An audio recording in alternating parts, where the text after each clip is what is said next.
Bonjour, bienvenue pour cette webconférence organisée par APM News sur le thème du projet de loi de financement de la sécurité sociale pour 2025, un texte qui sera examiné à partir de lundi en commission des affaires sociales.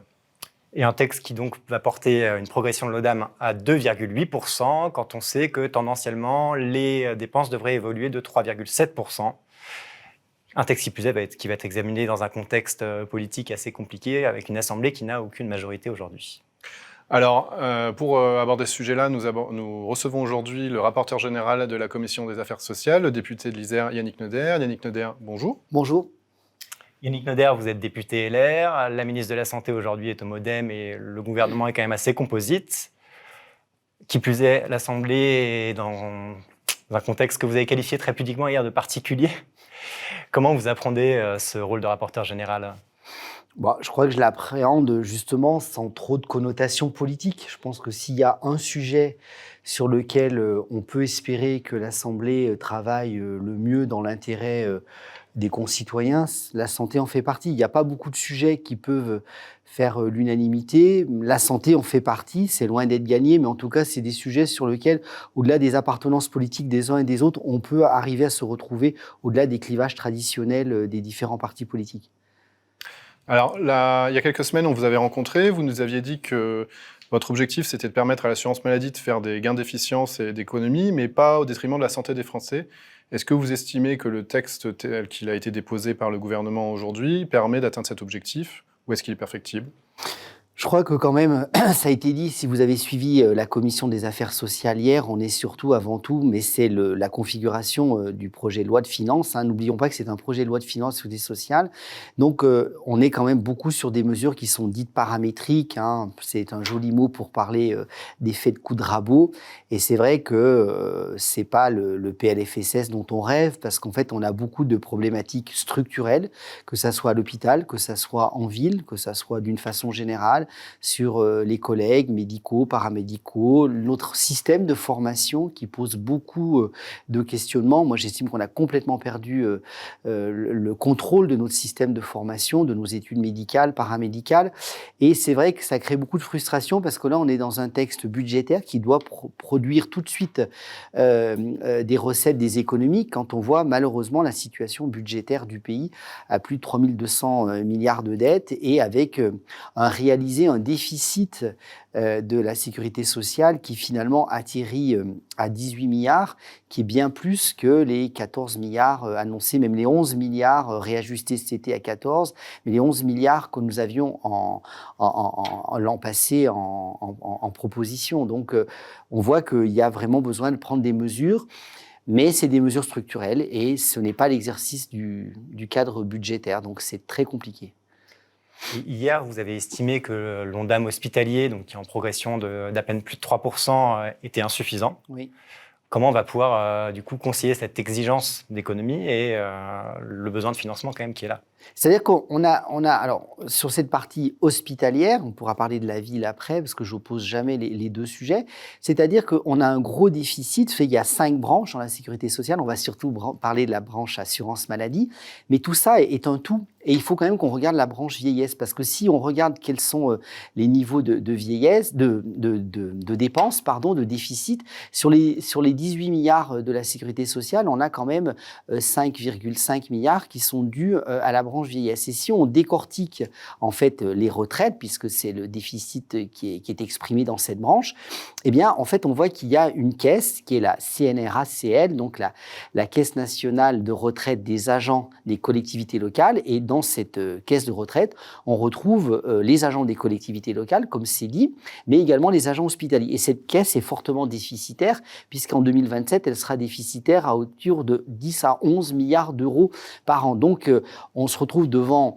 une injonction un peu paradoxale, c'est-à-dire que l'hôpital, les structures d'hospitalisation, centre de lutte contre le cancer, hôpital public, hôpital privé, sont des employeurs, donc ils doivent naturellement cotiser pour pouvoir assurer une retraite à leurs agents, et il y a un déficit, donc je comprends la nécessité de cotiser, mais d'un autre côté, là, je trouve qu'on met trop en concurrence ce remboursement par rapport à la difficulté des établissements. On a bon nombre d'établissements publics et privés qui sont déficitaires.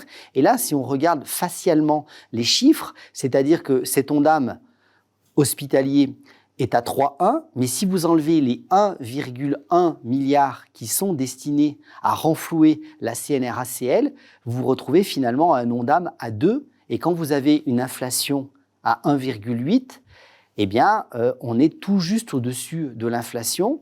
Et ça va être très compliqué de pouvoir faire face. Donc, c'est ce que je dis, cet Ondam hospitalier n'est pas satisfaisant. Ah, il faudra un niveau d'Ondam à combien, selon vous? Je pense que le 2,8 et le 3,1 en sous-Ondam hospitalier sont quelque chose d'acceptable du moment que nous n'avons pas 1,1 milliard qui sont pour des cotisations. Je ne conteste pas le fait qu'il faille compenser la caisse de retraite déficitaire. Je ne conteste pas. Mais il faudrait 1,1 milliard supplémentaire à minima pour que justement on puisse compenser la branche retraite pour éviter effectivement ce déficit qui va être monstrueux. Donc il y a nécessité de compenser, mais je ne veux pas que tout ça se fasse aux dépens du soin. Je ne veux pas qu'un centre de lutte contre le cancer, par exemple, se retrouve à choisir entre payer ses cotisations retraite ou faire la chimiothérapie du patient.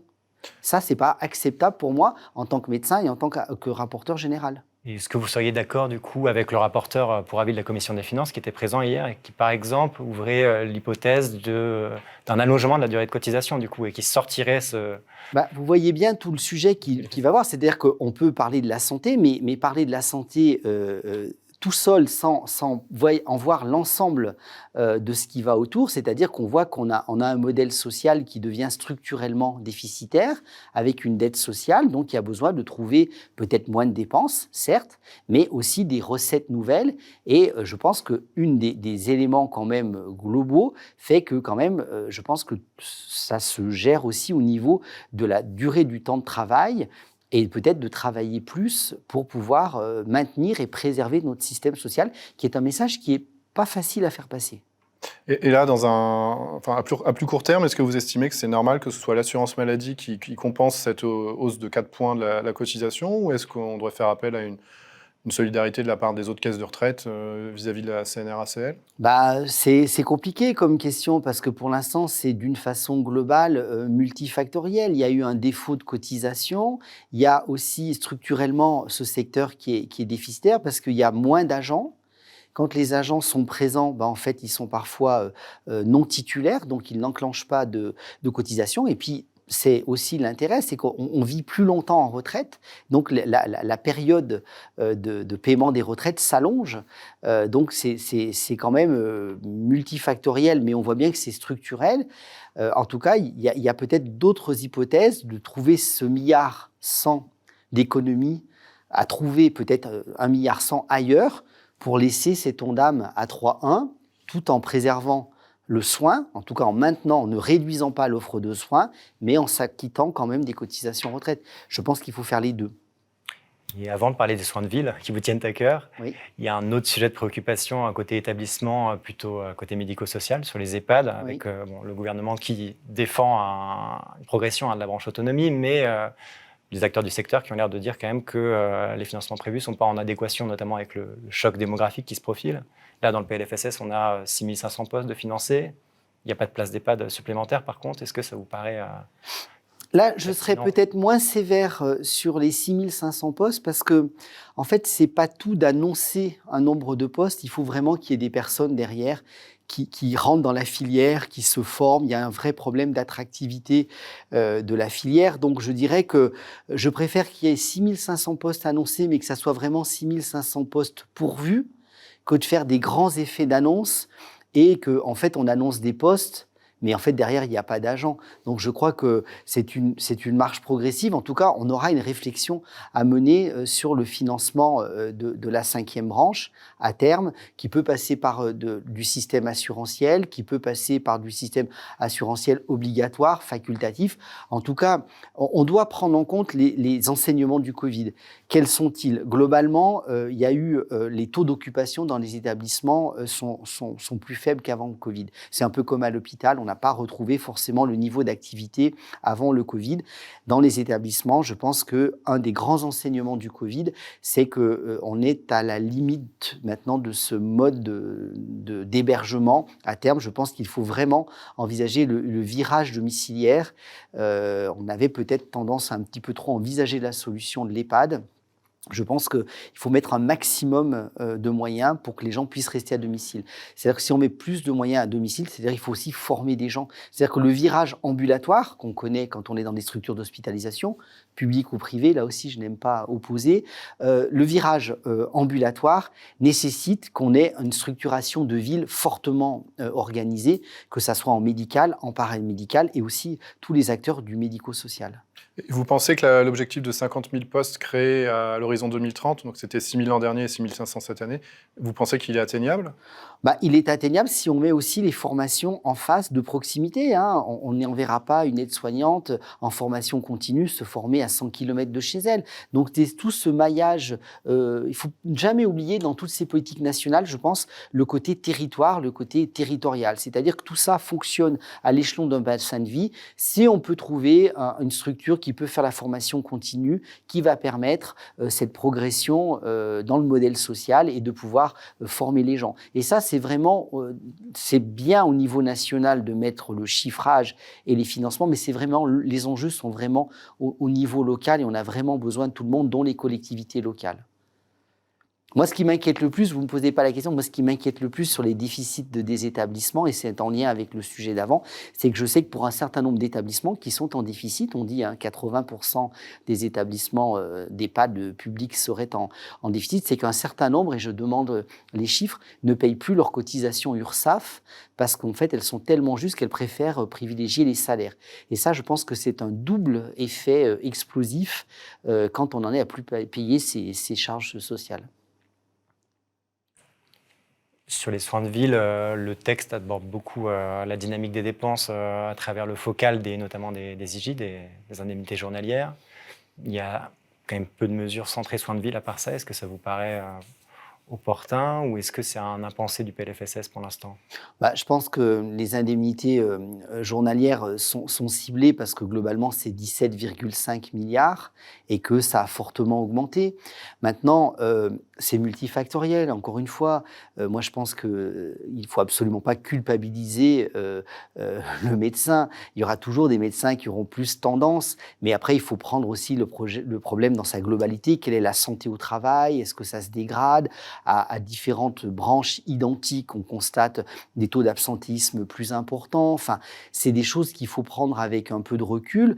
Je crois que chaque situation est bien différente. En tout cas, que l'on puisse effectivement favoriser des conditions où on peut travailler plus et mieux et en bonne santé, sont plutôt positives. Donc, dans tous ces sujets-là, et je crois qu'il y a aussi besoin de remettre une notion qui est la notion du mérite. Et c'est vrai qu'il faut aussi qu'on puisse, différencier, reconnaître, peu importe le vocabulaire, mais il faut que les gens qui se lèvent le matin, qui vont travailler, puissent quand même à un moment gagner plus que ceux qui ne font pas l'effort. Je pense que ça, si on veut préserver notre modèle social, si on veut qu'il continue, c'est quand même basé sur le Conseil de la résistance de 1946, on va bientôt s'approcher des 80 ans du système social.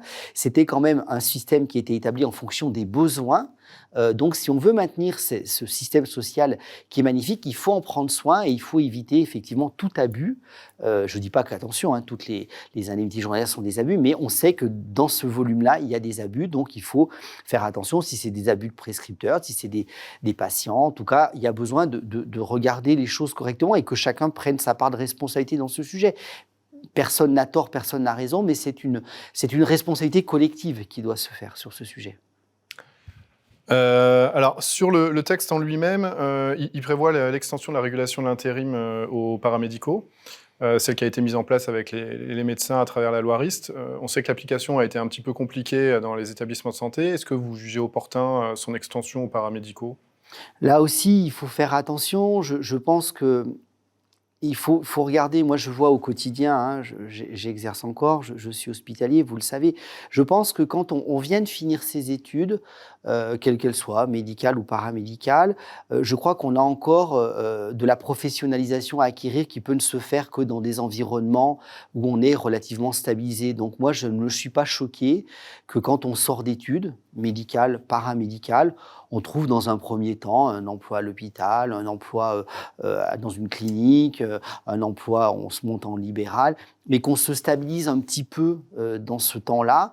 Et puis si après, et il en faudra des gens dans l'intérim, on a plutôt envie d'être dans son fonctionnement comme entre guillemets les volantes quand nous avons dans nos secteurs hospitaliers ou des choses comme ça, des gens qui au contraire changeaient de service en permanence. Mais je crois que quand on veut avoir ce profil d'intérim, il faut déjà bien connaître ses fondamentaux. Donc je pense que les premières années, ce benchmark un peu financier n'est pas quand même un facteur de qualité de soins sur la pérennité. C'est quand même pas agréable qu'on soit patient, qu'on soit professionnel de santé, de changer d'infirmière tous les jours. Donc je crois qu'il y a besoin de stabilité. Ça, c'est d'ailleurs ces sources d'erreurs, ces sources de tension.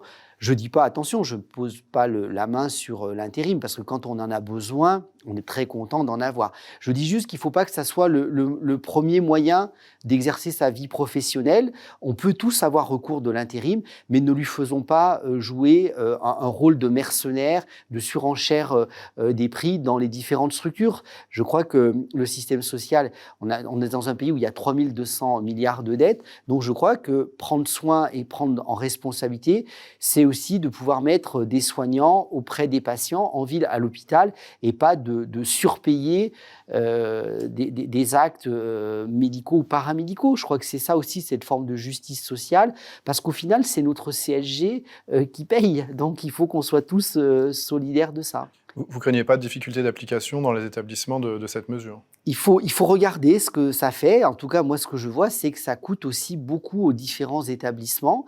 Et ce que je m'interroge aussi, c'est que parfois, des postes sont proposés pour justement fidéliser les gens, et que les postes sont refusés parce qu'en fait, on préfère avoir un statut d'intérimaire, ce qui n'est pas la logique des gens de mon âge, ou, voilà, qui est peut-être une logique maintenant habituelle, mais qui n'est pas pour moi une logique de stabilité. Je pense qu'on est dans des milieux professionnels qui sont assez lourds, que ce soit le sanitaire, le médico-social, et je crois encore aux ambiances de service, aux ambiances des communautés médicales, paramédicales. Je pense que pour bien travailler ensemble, il n'y a pas besoin que d'avoir une CPTS en ville, il faut aussi des liens entre des gens, et si vous avez un intérimaire médecin ou infirmier qui ne fait que de changer, en fait, vous ne créez pas ce lien. Et si on veut à terme soigner par l'efficience nos malades, que chacun se parle, qu'on fasse des bons examens au bon moment, il faut que ces communautés se parlent. Donc, il faut aussi qu'elles soient relativement stables. Après avoir parlé d'établissement et avant peut-être de parler de la partie plutôt produits de santé, je vais me permettre un petit pas de côté pour parler d'un autre sujet. C'est l'AME qui est à nouveau au centre des débats du PLF. Dans un premier temps, le gouvernement avait abondé les crédits de la mission santé pour accompagner la hausse naturelle des dépenses. Puis on a l'impression qu'il y a un espèce de rétro-pédalage là, avec un gouvernement qui dit qu'on va geler les crédits et peut-être revoir le panier de soins. Vous, quel est votre regard là-dessus ? Moi, ma position, vous le savez, elle a toujours été stable sur ce sujet. L'AME est un sujet politique, n'est pas un sujet médical. Donc voilà, pour moi, l'AME, soigner des gens, quel que soit leur statut, dans notre pays n'est pas un sujet, et ne faisons pas porter ça à la communauté médicale ou paramédicale.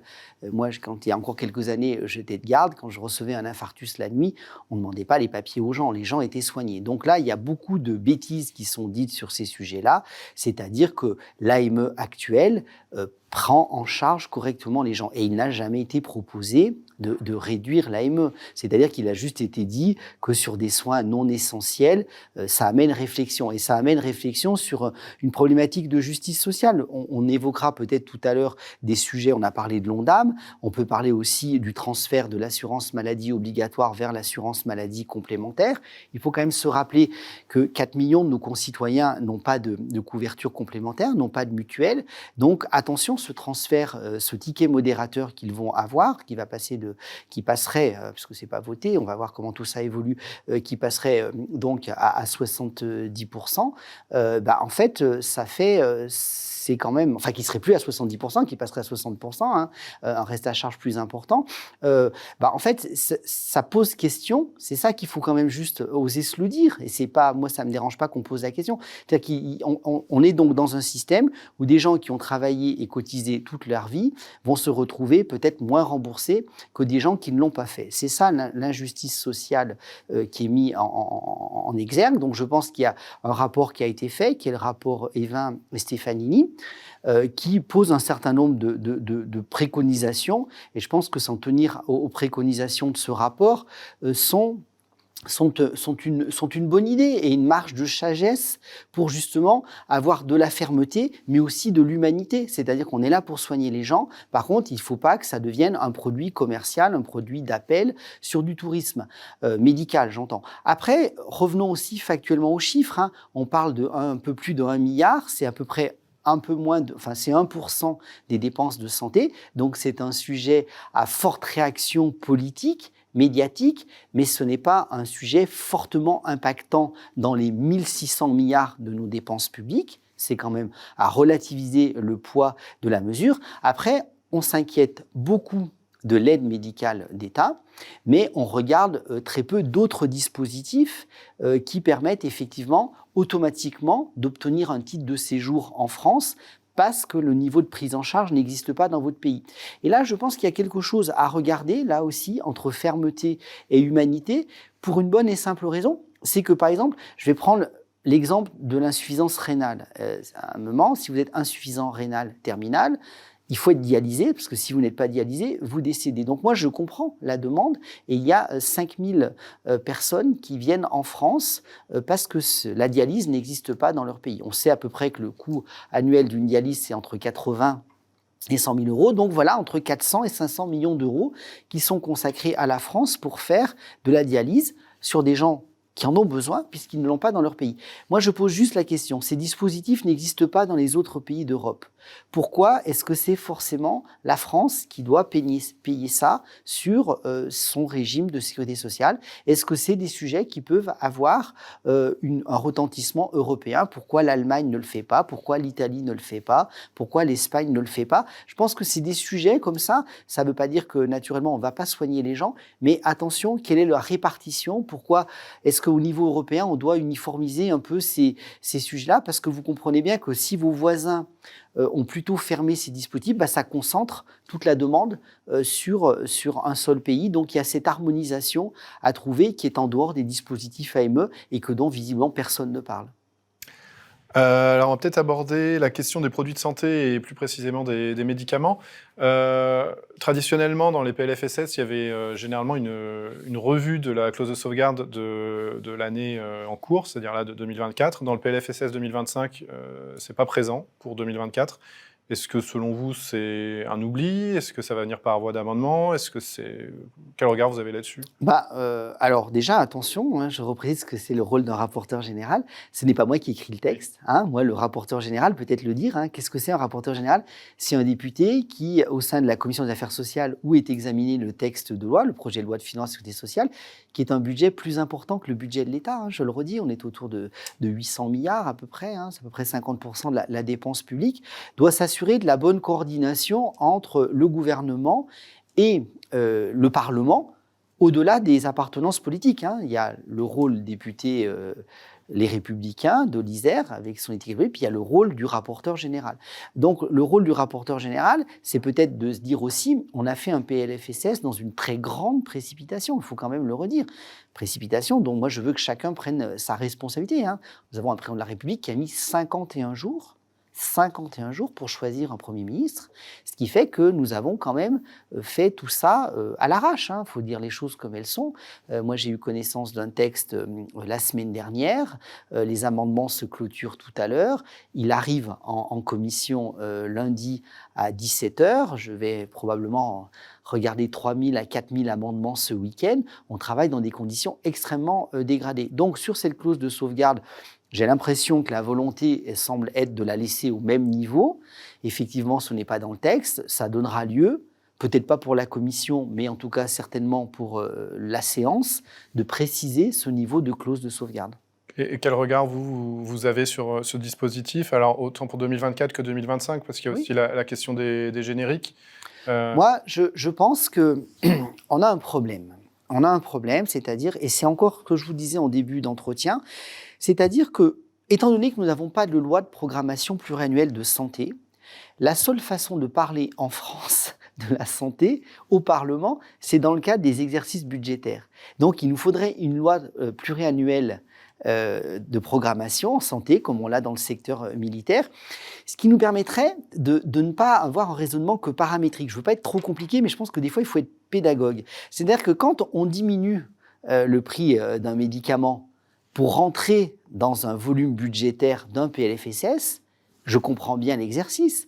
Mais quand après, j'enlève le côté commission des affaires sociales, le côté médical des choses, et que je me penche sur un aspect industriel. Est-ce que ce prix de médicaments qu'on a défini pour contenir nos comptes sociaux est un prix qui permet une compétitivité industrielle? C'est-à-dire que quand vous payez un flacon d'amoxicilline, je crois autour de 2 € entre le principe actif, le bouchon en plastique, le contenant, est-ce que ça permet de créer la substance active, de conditionner le médicament, de le distribuer, les grossistes, les pharmaciens, jusqu'aux patients? Je pense qu'il y a une filière derrière ce prix-là. Et est-ce que cette filière est justement viable? Et c'est tout le problème de la pénurie du médicament.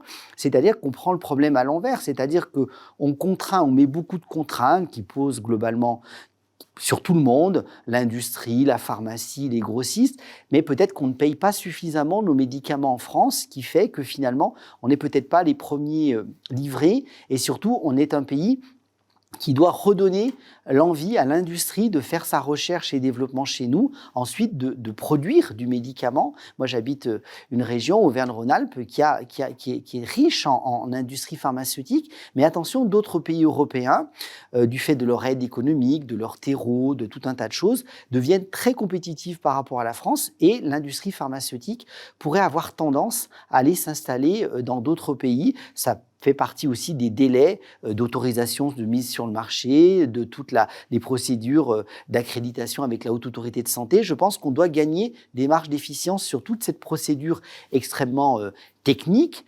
technocratique, et de payer le médicament au juste prix. On aurait moins de problématiques de pénurie. Donc vous estimez que la logique d'économie sur le médicament par effet prix, on arrive au bout de la logique? Oui. Et sur les effets volume? Sur les effets volume, c'est toujours le même problème. C'est-à-dire que vous pouvez vous compenser sur l'effet volume si vous avez une grosse zone de chalandise et que vous avez beaucoup de passages. Moi, je suis un député plutôt d'une zone rurale. C'est pareil pour les laboratoires de biologie, notamment, où il y a des discussions à peu près similaires sur diminution du B pour compenser l'effet volume. Quand vous avez une pharmacie qui est dans une zone de chalandise de 5000 habitants, ou quand vous avez un laboratoire, vous n'allez pas vous mettre à faire des ordonnances et des prises de sang à toute la population de la commune ou du bassin de vie de 5000 habitants pour que l'effet volume se retrouve. Donc, il faut faire attention parce que certains secteurs, comme notamment la pharmacie, moi, j'ai identifié avec l'URPS, il y a un excellent travail qui a été fait par l'URPS Auvergne-Rhône-Alpes sur justement le positionnement stratégique d'un certain nombre de pharmacies. Vous savez qu'un certain nombre de pharmacies disparaissent tous les jours et on sait bien que ces pharmacies-là, celles qui ont été identifiées, si on les fait disparaître, on plonge 80 à 100 000 patients à plus de 15 minutes en voiture de l'accès à un médicament. Donc c'est tout le problème d'être en lien avec le territoire, parce qu'il faut qu'on maintienne des laboratoires de proximité, des pharmacies de proximité, et peut-être qu'il faut avoir un financement différencié de ces structures de proximité qui maillent le territoire, particulièrement la ruralité,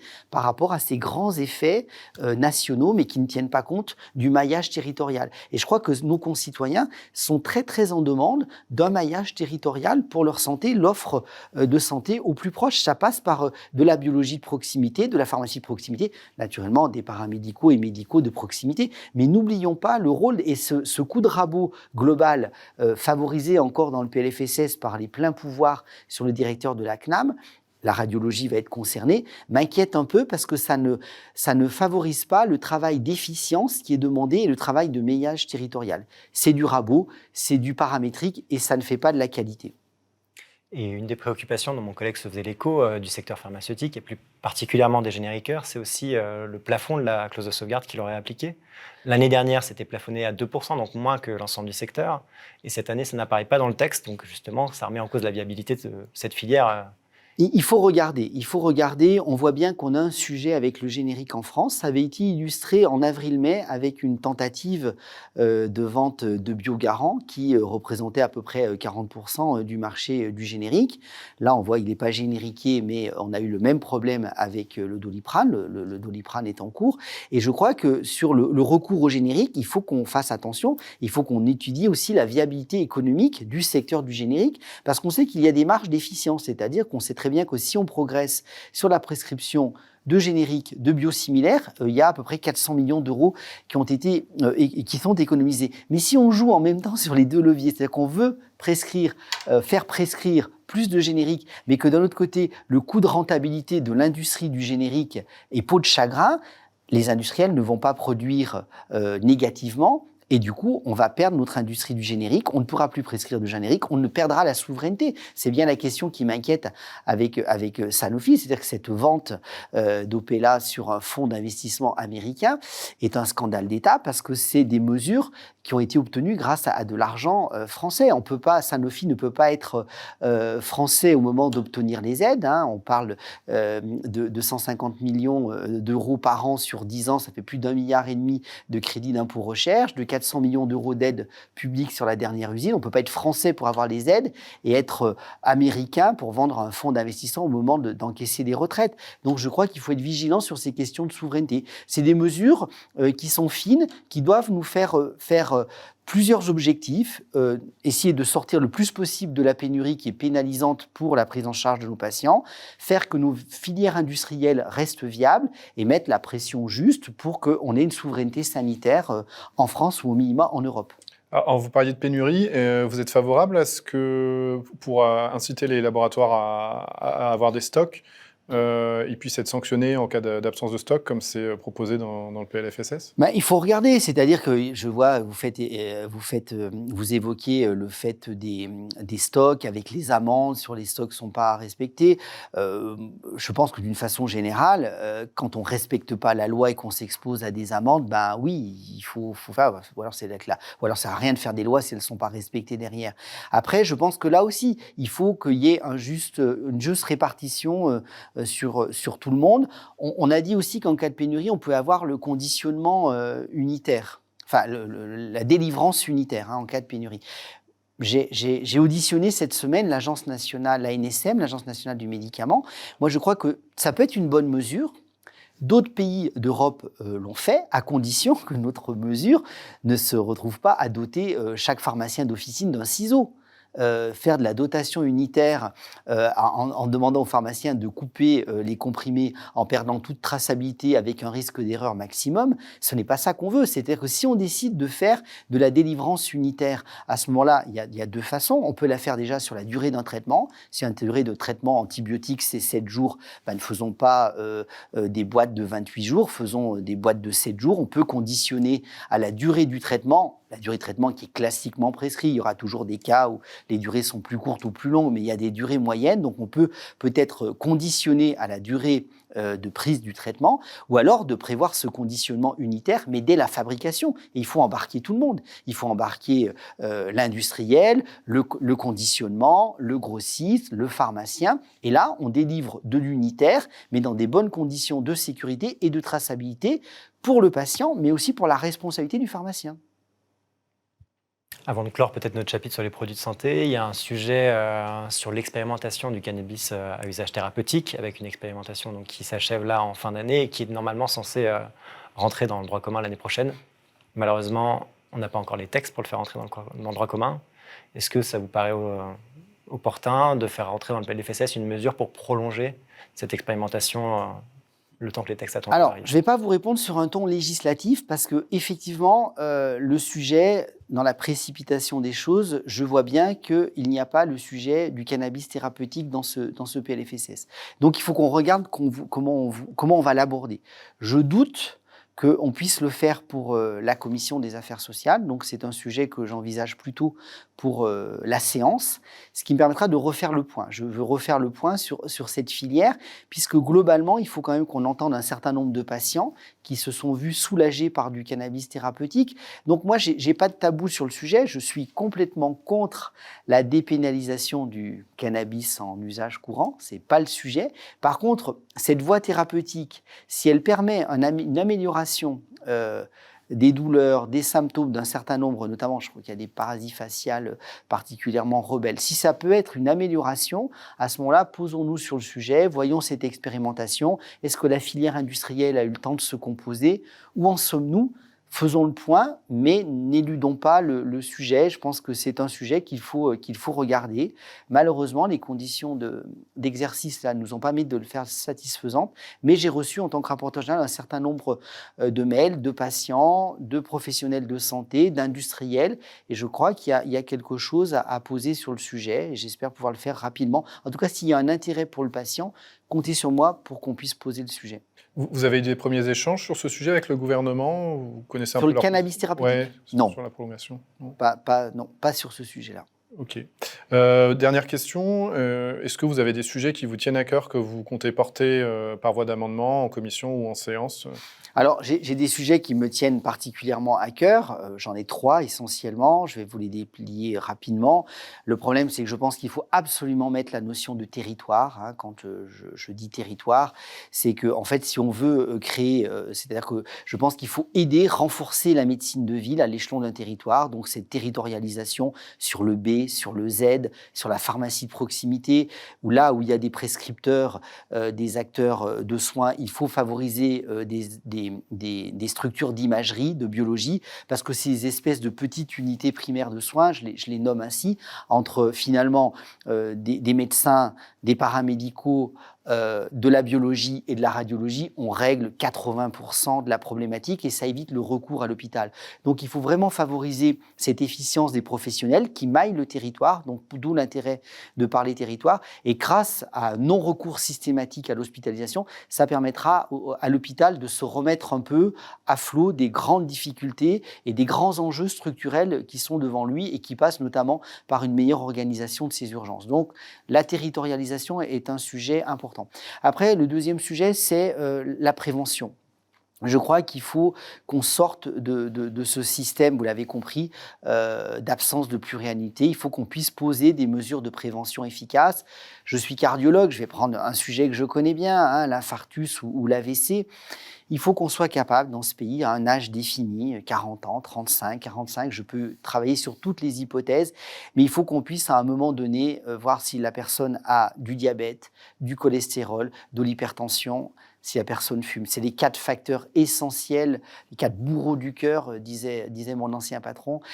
Donc ça, il faut qu'on puisse faire ce dépistage-là. Ce dépistage-là, ça va être des infarctus, des AVC en moins. Ça va être des indemnités journalières en moins, ça va être des affections longue durée en moins, et ça va être de la compétitivité en plus, puisque vous savez bien que quand on est en arrêt maladie, on coûte à notre système social, mais c'est pour ça qu'il est merveilleux, mais d'un côté, on ne produit pas, donc on perd des jours de production. Et si on fait une étude médico-économique, on sait faire, hein, en médecine des études médico-économiques, eh bien on voit que quel que soit le volume de prévention qu'on peut faire de façon primaire, moi je pense qu'on peut s'appuyer sur nos écoles, sur nos collèges, sur nos lycées, jamais trop tard pour expliquer tout ça. On peut le faire en prévention secondaire, on peut éviter les risques de rechute grâce à des dispositifs maintenant d'intelligence artificielle, de tout un tas de logiciels qui permettent aux patients de voir s'ils sont à risque de récidive. On peut vraiment améliorer par la prévention. Parce que si vous regardez le sujet des affections longue durée, c'est quand même important, 20% de la population, 13 millions de patients.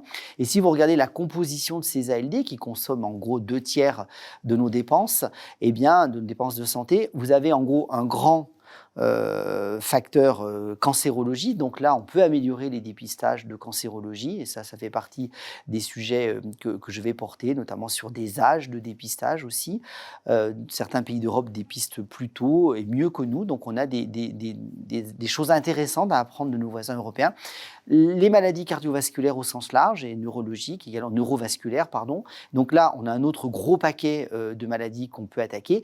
Et puis, il reste la partie psychiatrie et santé mentale, qui est une grande cause nationale annoncée pour 2025. Et je me félicite de cette annonce. Mais c'est les grands sujets de l'ALD. Donc, plutôt que de faire ces mesures un peu étonnantes, très Bercy, on va diminuer les ALD. Donc, je pense que surtout, on va éviter que bon nombre de nos patients deviennent malheureusement des patients en ALD, des patients lourds. Et donc, c'est là-dessus qu'on sera efficace, c'est-à-dire qu'on va empêcher, je l'espère par la prévention, qu'il y ait moins de gens malades, et ça va au final coûter moins cher à l'intérêt collectif. C'est ce qui va permettre de maintenir notre protection sociale. Donc, c'est les grands sujets. Et puis le troisième... Je vous ai dit 3 points. Hein. Le premier, donc la prévention. Le deuxième, la territorialité. Le troisième, c'est d'arrêter d'infantiliser les professionnels de santé. Je pense qu'il faut faire confiance. Chaque médecin, chaque infirmier, ils savent ce qu'ils ont à faire. Donc, laissons un peu les gens travailler correctement, arrêtons un peu toute cette bureaucratisation, mettons un peu des choses de simplification. J'ai beaucoup de mes collègues, des copines de promo qui me disent qu'elles sont en ville, que c'est l'enfer, elles font 2 heures par jour de papier, elles faisaient 15-20 minutes il y a 20 ans. Je pense qu'il y a besoin d'un grand choc de simplification, notamment pour tous les acteurs libéraux, et de débureaucratiser aussi l'hôpital. Quand on regarde le pourcentage en France par rapport à d'autres pays européens, on en a plus. Alors attention, je ne suis pas n'importe quoi. Il faut garder nos secrétaires médicales, il faut garder nos brancardiers, il faut garder tout ce qui permet l'activité médicale, de soins, de recours et tout ça. Mais je pense qu'il y a beaucoup de demandes de l'ARS et tout ça. Les ARS elles-mêmes ont beaucoup de demandes des ministères, tout un tas de choses. Je pense qu'il y aurait besoin de vraiment simplifier tout ça, ce qui libérerait des postes, pas tant que les gens travaillent mal hein, dans toutes ces structures, elles font le travail qu'on leur demande, mais je pense qu'on peut gagner des leviers d'efficacité, d'efficience pour le soin, et que toute cette partie, toute cette lourdeur administrative, le temps, moi je rentre dans ma salle où il y a les étudiants, quand je vois les externes, les internes, qui sont tous devant leurs ordinateurs, ça interroge quand même. Et tout le temps qui est passé devant l'ordinateur n'est pas passé au contact du patient, et il faut qu'on fasse attention. On est quand même encore un métier avec de l'humanité, où le contact au patient, ça ne veut pas dire qu'on fait fi de tous les nouveaux moyens technologiques, de l'intelligence artificielle, de tout ça. Bien au contraire, et ça peut améliorer notre façon de travailler, l'offre de soins. La deuxième lecture de la mammographie peut très bien être faite par de l'IA. On a plein de vecteurs, mais il y a une lourdeur administrative qui, je pense, est en train de nous plomber. Mais justement, sur ce dernier sujet, il y a un article qui semble peut-être aller complètement à rebours de ça, avec, vous savez, l'extension du champ de la pertinence des prescriptions médicales, que ce soit des actes ou des services. Vous n'avez pas l'impression que c'est contradictoire ? C'est-à-dire que je ne sais pas exactement à quel article vous faites référence, mais en tout cas, tout ce qui est une lourdeur administrative, je pense qu'il faut vraiment lutter contre. Je pense que le temps médical est précieux et je pense que tout ce qui peut faire gagner du temps au temps médical, au temps paramédical, il faut y aller. Je pense qu'on est quand même, c'est une spécificité française quand même de particulièrement alourdir les processus. On le voyait bien tout à l'heure sur d'autres questions, sur peut-être cette lourdeur à l'HAS, cette lourdeur à la NSM, cette lourdeur sur le comité des prix, qui à un moment nous rendent plus attractifs et font partir, quels que soient les acteurs, ailleurs. Et parfois, les soignants du secteur de soins, ils partent rarement à cause des malades, les soignants. Ils partent souvent pour les conditions de travail et la lourdeur administrative. Et vous nous avez expliqué les critiques que vous portiez sur ce texte, le contexte dans lequel vous l'examinez aujourd'hui. Et au terme de nos échanges, on peut se demander, est-ce que vous allez le défendre, ce texte ?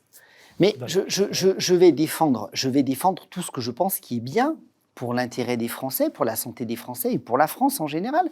Donc je suis un rapporteur général très positif dans tout ce qui va améliorer l'accès aux soins, la santé des Français. Mais je ne serai pas un rapporteur général qui ira défendre des mesures qui font sur le dos de la santé des Français. On ne va pas revenir sur une critique des 7 années précédentes, mais il y a un certain nombre de politiques que je ne valide pas, qui maintenant ont créé le niveau de déficit où nous en sommes, avec 1 000 milliards de dettes supplémentaires. Je ne suis pas favorable à ce que cette compensation de ce quoi qu'il en coûte qui nous a amenés dans cette situation-là se fasse sur le dos de la santé des Français. Je crois que je l'ai dit déjà plusieurs fois, je ne changerai pas d'avis sur ce point-là. Ça ne veut pas dire que je suis devenu complètement irréaliste. Donc il faudra bien que la France ait un budget, il faudra bien que nous ayons un PLFSS. D'ailleurs, pourquoi il faut qu'on ait un PLFSS? C'est parce qu'en fait, on doit être en capacité, notamment nos URSSAF, la CADES, de pouvoir maîtriser un endettement et de pouvoir emprunter. Nous avons des emprunts à faire pour payer une annuité de dette qui arrive à des volumes extrêmement importants. On est à près de 60 milliards d'annuités de dette. C'est plus que le budget de l'éducation nationale. Donc, voilà, je suis critique sur le bilan, mais je ne suis pas irresponsable au point de ne pas doter le pays d'un budget de sécurité sociale, mais je ne veux pas que ça se fasse sur le dos de la santé des Français, en tout cas le moins possible. C'est pour ça que pour l'instant, tant que le texte n'est pas abouti, on n'a même pas commencé l'examen en commission, mais sur le transfert assurance maladie obligatoire, assurance maladie complémentaire, je veux quand même qu'on en rediscute. Je ne veux pas que les cotisations CNRACL se viennent aux dépens du soin, mais je veux qu'on règle le problème des retraites, parce qu'on ne peut pas continuer à créer des déficits. Hein. C'est le déficit de nos enfants, mais on en est au déficit de nos petits-enfants, là, maintenant. Donc, la CADES a obtenu sa capacité maximale de désendettement. Elle ne peut plus, elle est à ses 136 milliards. Donc, on a une dette sociale qui commence à être un problème. Donc, ne pas vouloir regarder notre dette sociale et ne pas vouloir regarder les modalités pour la réduire est importante. Mais si on ne la regarde pas en prenant un petit peu de champ, eh ben, on va faire du rabot. Et ça, ce n'est pas les politiques que je souhaite mener en tant que rapporteur général. Alors, au tout début de notre échange, vous disiez que vous vouliez réduire les arrêts maladie de complaisance. Oui. Et là, vous venez de nous dire qu'il fallait libérer les médecins, et notamment en libéral, Oui. de la paperasserie. Oui. Est-ce qu'il n'y a pas une potentielle contradiction Non, vous avez mal écouté. Au contraire, si vous avez bien écouté ce que j'ai dit hier en commission des affaires sociales, j'ai même posé une chose. Hein, j'ai même posé effectivement un jour. Je l'ai dit hier, je vous invite à réécouter mon intervention. J'ai clairement posé que le premier jour d'indemnité journalière, en fait, soit une journée sèche, entre guillemets.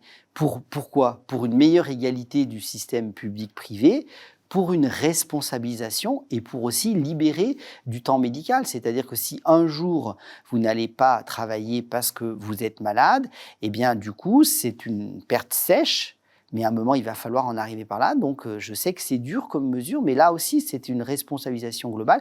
Donc, on ne va pas chez le médecin, donc il n'y a pas de temps médical, il n'y a pas d'ordonnance, il n'y a pas d'arrêt de travail, mais il n'y a pas non plus de prise en charge de l'employeur, et c'est un jour de perte. Après, si on est malheureusement vraiment malade, de toute façon, sous ça, ensuite, quand le patient est vraiment malade, il va faire un infarctus, un AVC, un cancer, il sera vraiment... Mais je pense que ces 17 milliards doivent nous interroger quand même, notamment la courbe de progression et le fait que ce jour de carence, quand il a été supprimé, s'est accompagné d'un absentéisme. Et c'est aussi intéressant de regarder les jours non travaillés d'absentéisme entre les différents secteurs, publics, privés, indépendants. Globalement, chez les indépendants, on est à 2 jours. On est autour de 16 jours dans le privé. On arrive jusqu'à 25 jours dans certains secteurs publics. Je pointe le doigt sur personne, mais c'est notre système social, c'est notre protection sociale, c'est notre sécu. Si on n'en prend pas soin, on ne sera plus en capacité de la maintenir dans les années qui viennent.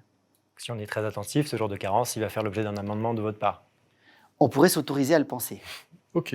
Merci beaucoup pour la qualité de ces échanges, monsieur le rapporteur général. Nous, on a une semaine pour suivre l'examen en commission et puis ensuite en séance. Donc, on regardera ça avec attention. À votre disposition. Merci de nous avoir suivis et vous pourrez suivre du coup l'examen du PLFSS au jour le jour sur APM News ainsi que toute l'actu du secteur de la santé.